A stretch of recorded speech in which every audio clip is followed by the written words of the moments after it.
और सीधे चलेंगे अब लखनऊ, जहां पर सीएम योगी आदित्यनाथ एक प्रेस वार्ता कर रहे हैं। क्या कुछ कर तमाम सुनते हैं। प्रकार के सामाजिक बंधनों का सामना करते हुए उच्च शिक्षा अर्जित की,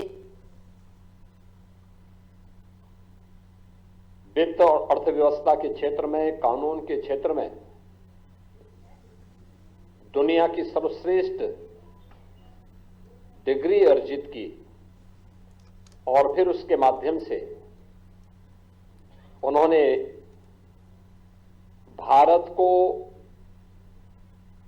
अपने उस ज्ञान से आलोकित करने में अपनी पूरी ताकत लगाई। भारत के संविधान के शिल्पी के रूप में हर भारतवासी बाबा साहब डॉक्टर भीमराव अंबेडकर के प्रति श्रद्धा और सम्मान का भाव रखता है। एक और भारतवासी के मन में बाबा साहब भीमराव अंबेडकर के प्रति श्रद्धा और सम्मान का भाव, बाबा साहब भीमराव अंबेडकर के सपने का भारत बनाने के लिए भारतीय जनता पार्टी सदैव पूरी ईमानदारी और प्रतिबद्धता के साथ कार्य की है।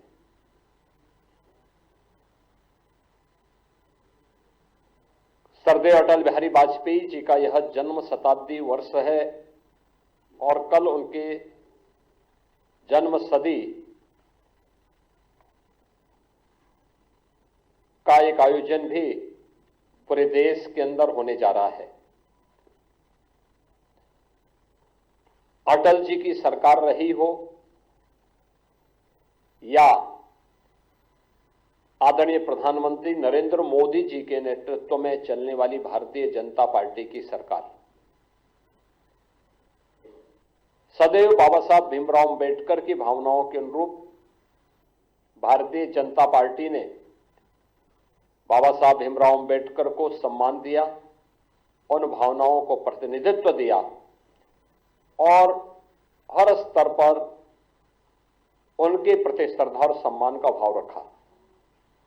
चाहे वे पंचतीर्थ याद करें, बाबा साहब भीमराव अंबेडकर का जन्म मऊ मध्य प्रदेश के जिस क्षेत्र में हुआ था, वहां पर भारतीय जनता पार्टी के तत्कालीन मुख्यमंत्री श्री सुंदरलाल पटवा जी ने स्मारक बनाने का काम किया था और उसका उद्घाटन सरदेव अटल बिहारी वाजपेयी जी के द्वारा किया गया। दिल्ली में अंबेडकर सेंटर के लिए भूमि प्रदान किया था स्वर्गीय चंद्रशेखर जी ने और वहां पर अंबेडकर इंटरनेशनल सेंटर की स्थापना आदरणीय प्रधानमंत्री मोदी जी ने किया। दीक्षा भूमि नागपुर में भव्य स्मारक बनाने का कार्य हो या फिर इंग्लैंड में जहां पर बाबा साहब भीमराव अंबेडकर ने उच्च शिक्षा अर्जित की थी,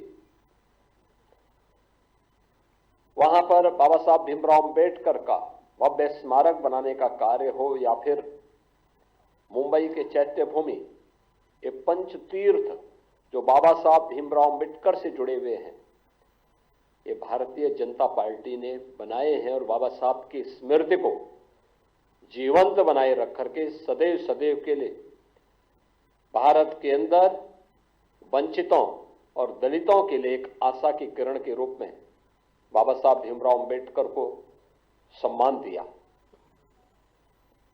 आज जो कुछ भी कार्य मोदी जी के नेतृत्व में चलने वाली एनडीए की सरकार के द्वारा किए जा रहे हैं, जिनमें पहली बार दलित और वंचित शासन की योजना का हिस्सा ईमानदारी के साथ बन रहा है, चाहे वह हर घर में शौचालय बनाने का कार्य हो, हर एक परिवार को, वंचित और दलित परिवार को आवास की सुविधा, सिर ढकने के लिए आवास की सुविधा हो, स्वास्थ्य बीमा का कवर देने का कार्य हो, चाहे वह देश के अंदर 80 करोड़ लोगों को राशन की सुविधा उपलब्ध करवाने का कार्य हो, अनुसूचित जाति, जनजाति और अन्य वंचित तबके को शासन की सभी प्रकार की सुविधाओं से आच्छादित करने का कार्य हो, ये सभी प्रधानमंत्री मोदी जी के नेतृत्व में देश के अंदर बखूबी चल रहा है। बाबा साहब भीमराव अंबेडकर इसी बात के लिए सदैव प्रेरणा प्रदान करते थे।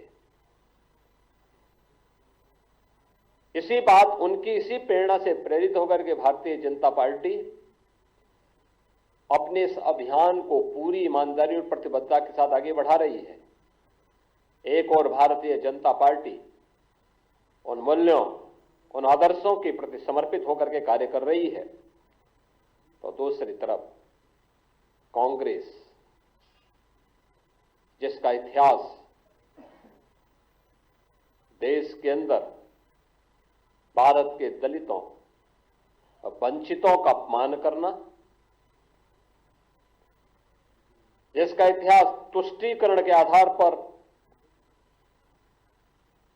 दलितों और वंचितों को उनके अधिकारों से पूरी तरह रोकने की एक कुत्सित चेष्टा का हिस्सा रहा है, और दूसरी तरफ तुष्टीकरण के आधार पर देश को विभाजन के कगार तक पहुंचाने का कार्य भी कांग्रेस ने किया। कौन नहीं जानता है कि पंडित नेहरू नहीं चाहते थे कि बाबा साहब भीमराव अंबेडकर संविधान सभा का हिस्सा बने। कांग्रेस नहीं चाहती थी कि बाबा साहब भीमराव अंबेडकर को संविधान सभा के ड्राफ्टिंग कमेटी का अध्यक्ष बनाया जाए, और राष्ट्रपिता महात्मा गांधी के हस्तक्षेप के बाद यह संभव हो पाया। और कांग्रेस ने अपनी इस कुत्सित मंशा का परिचय बाबा साहब भीमराव अंबेडकर के प्रति अपने विद्वेष भावना को तब परिचय दिया जब यूपीए की सरकार थी, और उस समय उन्होंने पाठ्य पुस्तकों के उस कार्टून को, जिसमें बाबा साहब भीमराव अंबेडकर के चित्र को पंडित नेहरू के द्वारा कोड़े मारने के एक कार्टून के माध्यम से दिखाया था, एक कांग्रेस की कुत्सित मानसिकता को दिखाता है। बाद में जब विरोध हुआ तो तत्कालीन मानव संसाधन विकास मंत्री कपिल सिब्बल को माफी मांगनी पड़ी थी, और ये पुस्तकों को वापस करना पड़ा था। कौन नहीं जानता है कि बाबा साहब भीमराव अंबेडकर को पहला आम चुनाव 1952 में मुंबई नॉर्थ से, फिर 1954 में उपचुनाव हराने का कार्य भी तो कांग्रेस ने ही किया था। यहां तक कि पंडित नेहरू बाबा साहब भीमराव अंबेडकर के विरोध में प्रचार करने के लिए गए। जब वे बाबा साहब भीमराव अंबेडकर भंडारा से चुनाव लड़ने के लिए गए महाराष्ट्र में, वहां पर भी उन्हें पराजित करवाया कांग्रेस ने। कांग्रेस कभी नहीं चाहती थी कि बाबा साहब भीमराव अंबेडकर संसद में जाएं, दलितों की आवाज बने, वंचितों की आवाज बने, और सदैव उन्हें अपमानित करने का काम करती थी।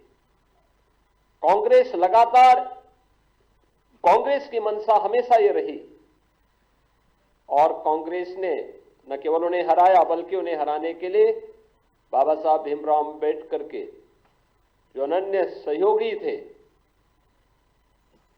नारायण काजोलकर, उन्हें तोड़ करके उन्हें ही बाबा साहब भीमराव अंबेडकर के खिलाफ चुनाव लड़वा दिया था।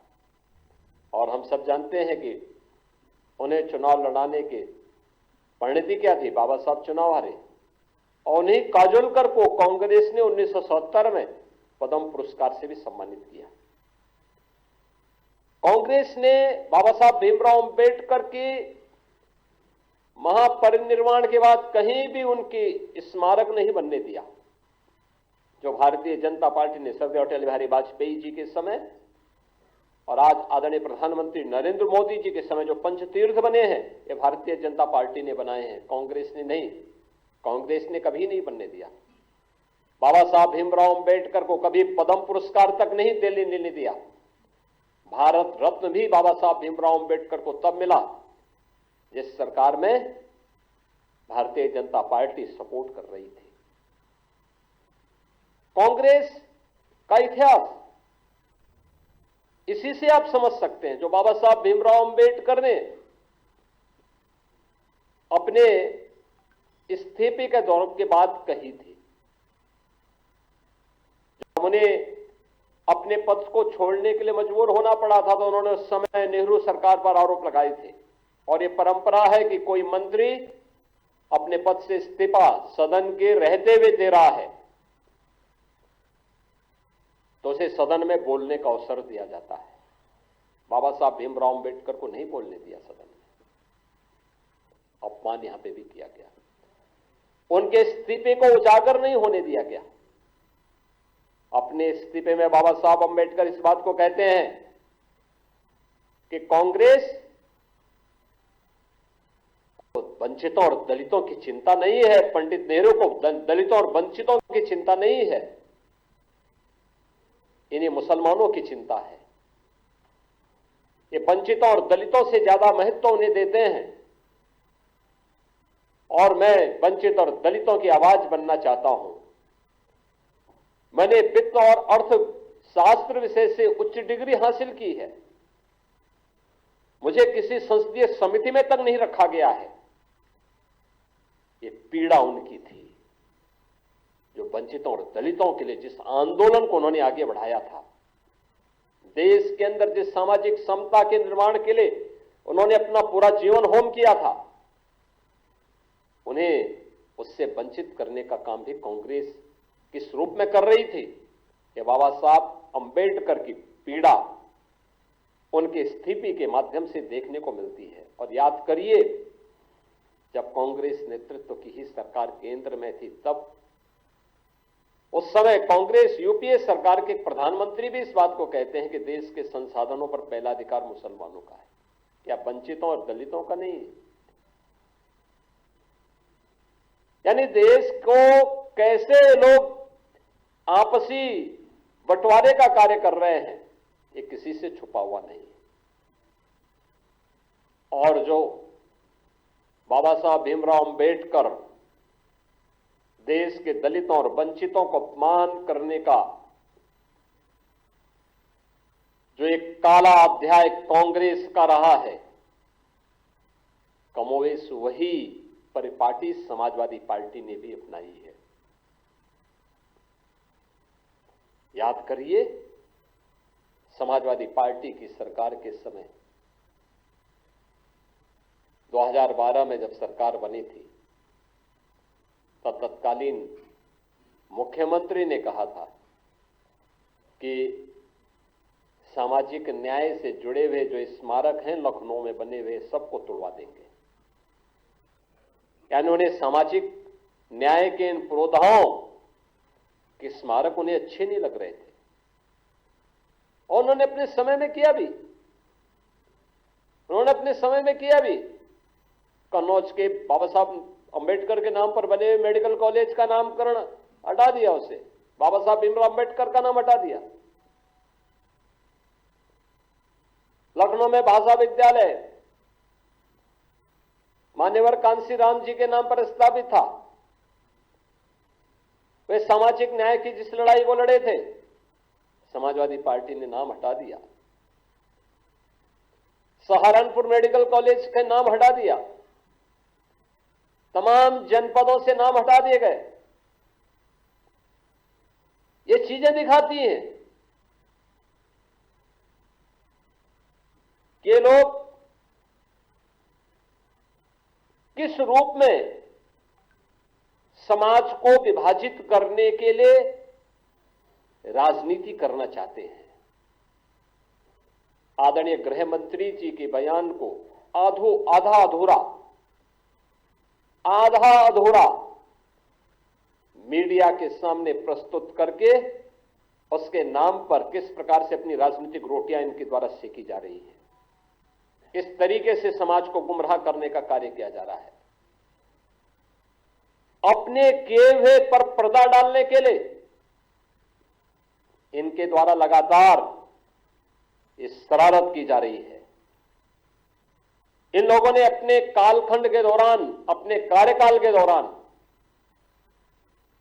बाबा साहब भीमराव अंबेडकर सामाजिक न्याय के पुरोधाओं और महापुरुषों, दलितों और वंचितों के प्रति जो विद्वेष की भावना इन लोगों के मन में थी, ये आज भी उस प्रकार का आचरण लगातार कर रहे हैं। और यही कारण है कि जो भारतीय जनता पार्टी लगातार प्रधानमंत्री मोदी जी के नेतृत्व में दलितों और वंचितों के लिए नई नई योजनाएं ला रही है, उनके उत्थान के लिए कार्य कर रही है। जीरो पॉवर्टी के लक्ष्य को प्राप्त करने के लिए उन्हें 100% सिचुएशन के लक्ष्य की ओर बढ़ाने के लिए पूरी ईमानदारी के साथ कार्य कर रही है। इन सब के पीछे प्रेरणा बाबा साहब भीमराव अंबेडकर की है। उत्तर प्रदेश में हमारी सरकार ने स्वयं लखनऊ में बाबा साहब भीमराव अंबेडकर के नाम पर बाबा साहब अंबेडकर इंटरनेशनल सेंटर की स्थापना हम लोग कर रहे हैं। उत्तर प्रदेश के अंदर हर सरकारी कार्यालय में बाबा साहब भीमराव अंबेडकर का चित्र हमारी सरकार के समय, डबल इंजन की सरकार के समय लगे हैं। आजादी के बाद उत्तर प्रदेश से पहला दलित देश का राष्ट्रपति भी बनता है। पहली बार देश के अंदर कोई महिला जनजाति समाज से जुड़ी हुई एक मातृशक्ति भारत के सर्वोच्च संवैधानिक पद पर बैठती है। प्रधानमंत्री मोदी जी की प्रेरणा, उनकी लीडरशिप सबको सम्मान देने की है। गृह मंत्री जी के एक बयान को संसद में, वह भी संविधान दिवस के अवसर पर, और संविधान दिवस का यह आयोजन भी 26 नवंबर की तिथि को संविधान दिवस के रूप में पूरा देश आयोजित करके बाबा साहब भीमराव अंबेडकर के प्रति अपनी श्रद्धा और सम्मान का भाव व्यक्त करेगा। यह प्रेरणा प्रधानमंत्री मोदी जी की है। लगातार 2015 से संविधान दिवस के कार्यक्रम के साथ पूरा देश जुड़ता है। केवल मूल अधिकारों की ही नहीं, कर्तव्यों के बारे में भी जो प्रेरणा बाबा साहब भीमराव अंबेडकर की है, उससे पूरे प्रदेश को, पूरे देश को जोड़ने का कार्य है। प्रधानमंत्री मोदी जी का प्रयास कि बाबा साहब भीमराव अंबेडकर को सम्मान प्राप्त हो, हर स्तर पर सम्मान मिले। और संसद पर जब इन कार्यों को लेकर के संविधान सभा को, संविधान दिवस को लेकर के चल रही चर्चा का जवाब देते हुए आदरणीय गृह मंत्री जी ने अपना भाषण कर रहे थे। उनके भाषण के छोटे से अंश को लेकर के कैसे कांग्रेस, समाजवादी पार्टी इनके द्वारा एक वितंडावाद पैदा करने का प्रयास हुआ, कैसे इनके द्वारा गफलत पैदा और गलतफहमी पैदा करने का प्रयास हुआ। कांग्रेस हो या समाजवादी पार्टी, इनका यह आचरण उनकी विद्वेष भावना को प्रदर्शित करता है। इन लोगों के द्वारा बाबा साहब भीमराव अंबेडकर के प्रति जो शब्द कहे गए थे पूर्व में, कौन नहीं जानता। समाजवादी पार्टी सरकार के समय उनके एक मंत्री जो सुपर सीएम के रूप में काम करते थे प्रदेश में, उनके वो वक्तव्य जो बाबा साहब भीमराव अंबेडकर के प्रति उन्होंने किए थे, कौन नहीं जानता है। ये सभी, यही उनका वास्तविक आचरण था। और हम तो कांग्रेस के नेता राहुल जी से कहेंगे, देश की संसद में, संसद परिसर में सांसदों पर हमला हो, यह दृश्य भी देश ने देखा है। क्या यह आचरण उनका संवैधानिक माना जाएगा? क्या कांग्रेस पार्टी का यह आचरण संवैधानिक माना जाएगा? भारतीय जनता पार्टी के दो सांसद चोटिल होते हैं।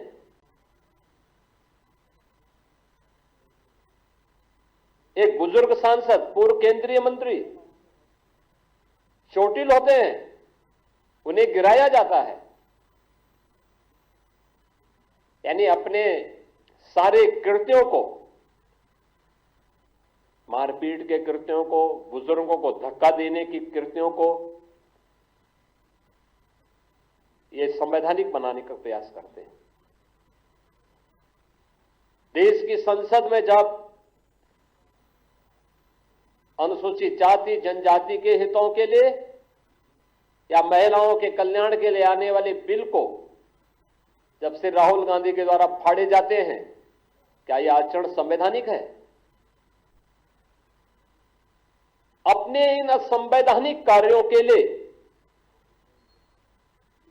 बाबा साहब भीमराव अंबेडकर का अपमान करने की कांग्रेस की फितरत, चाहे वह कांग्रेस के द्वारा या समाजवादी पार्टी के द्वारा, इन सभी को देश की जनता से माफी मांगनी चाहिए। देश की जनता इनके आचरणों से इन्हें कभी माफ नहीं करने वाली, क्योंकि आज इनका वास्तविक चरित्र सबके सामने आ चुका है और अपने किए पर पर्दा डालने के लिए ये वर्तमान में समाज में विद्वेष की खाई को और चौड़ा करना चाहते हैं। लेकिन यह इनके ये कृत्य कभी अब सफल नहीं होने वाले हैं। जनता इन्हें खारिज कर चुकी है, बार बार खारिज की है।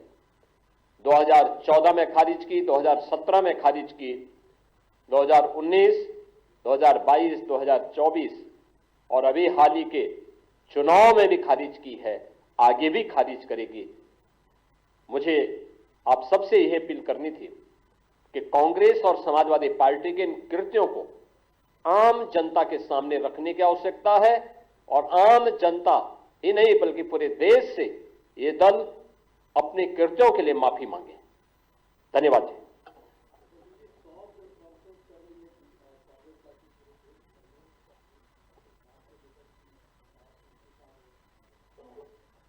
हम यही तो कह रहे हैं कि कांग्रेस को अपने इन आचरणों पर भी बोलना चाहिए, कांग्रेस के इस आचरण पर भी बात की जानी चाहिए।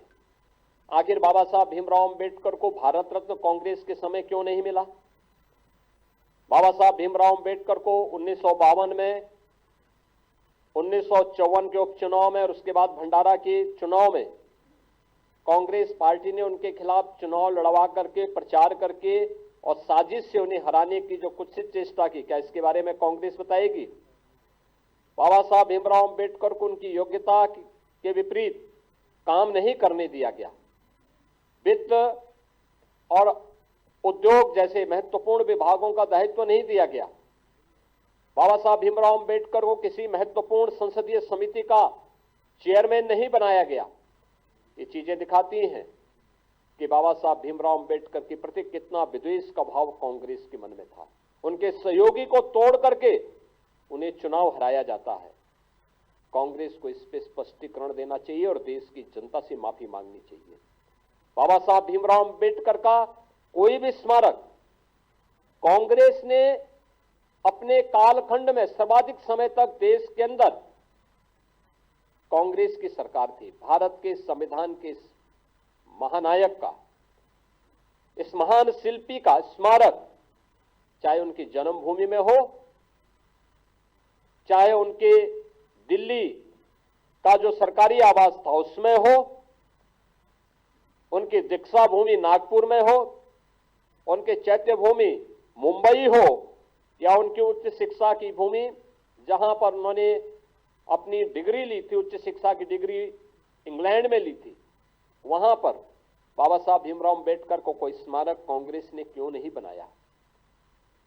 कांग्रेस को इस पर भी सफाई देनी चाहिए और देश की संसद में से राहुल गांधी के द्वारा देश की संवैधानिक मर्यादाओं को, संसदीय परंपराओं को तार-तार करते हुए जो बिल की प्रतियां फाड़ी थी, क्या कांग्रेस इसके बारे में माफी मांगेगी? और कांग्रेस को इसके बारे में देश की जनता को बताना चाहिए। धन्यवाद जी।